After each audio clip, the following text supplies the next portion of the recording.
সম্মানিত প্রিয় ভিউয়ার্স, আসসালামু আলাইকুম। আশা করি সবাই ভালো আছেন, আমিও ভালো আছি। তো এই যে একটা গাড়ি নিয়ে আসলাম আবারও বরাবরের মতো ভিডিও।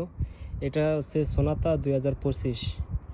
আমি একটা জিনিস বুঝি না, এত সুন্দর দামি মডেলের গাড়ি চলছে মাত্র 3000 কিলোমিটার, কিন্তু এমনভাবে অ্যাক্সিডেন্ট করছে এটার কোনো কিছু নাই। গাড়িটিও ওরা স্ক্র্যাপে কিনছিল 45,000 রিয়াল দিয়ে। মাথা নষ্ট, গাড়ির সব কিছু ভেঙে গেছে, ভিতরে সাইড মাইট জেনে যা আছে একদম পোল্ট্রি খাইয়ে গাড়িটা শেষ। এই সাইড পুরা পুরা মার খাইছে, এই যে একদম পুরো বসকাই গেছে গাড়িটা। গাড়িটা 2025 মডেল সোনাতা। এই গাড়িটা অল্প কিলোমিটার চলছে, 3000 কিলোমিটার। তাই জন্য গাতা গাতা বেচার জন্য নিয়ে আসছে আল হায়রে তসলিয়ে। দেখেন মায়ের ঘর পিছিয়ে আপনার গিয়ে চাক্কা ভালো আছে, ঠিক আছে, একদম পুরো বসকাই গেছে গাড়িটা।